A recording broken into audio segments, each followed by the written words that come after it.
بسم الله الرحمن الرحيم كلن وعن وناكسن صاحبيال warkani waa war aad u weyn oo muhiim ah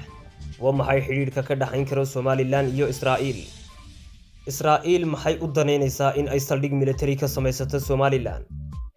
Middle East Monitor oo ah mareegaha ka soo baxa dawladda Qatar ayaa sidan lagu yiri salaasadii Israa'iil ayaa indhaha ku haysa saldhig Somaliland ay ka samaysato oo ay kaga hortagto khataraha Xuutiyiinta Yemen iyo xoojinta amniga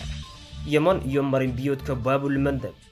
sida ay warbixintu sheegtay beddelkeeda Israa'iil waxa ay xiriir la sameyn doontaa baa la yiri Somaliland oo ka talisa waqooyiga Soomaaliya balse aanan hadda Israa'iil u aqoonsanayn dawlad Somaliland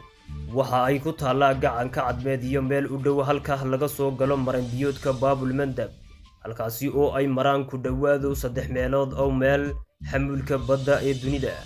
Somaliland waxa ay leedahay xeeb dhan 740 kilomitir oo ku teesan gacanka cadmeed waxaana ay door muhiim ah ka ciyaari kartaa ilaalinta marin biyoodka Baabul Mandab iyo badda cas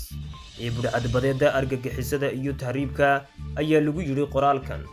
hagaag haddaba waa maxay xiriirka ka dhaxayn kara Israa'iil iyo Somaliland maxaa xilligan ku soo beegay suuragal ma tahay in saldhigga military Israa'iil ay ka samaysato Somaliland wixii fikirkaaga ah commentigan lagu wadaag Cabdi Xamiid khadka ayaan hay saaxiibaya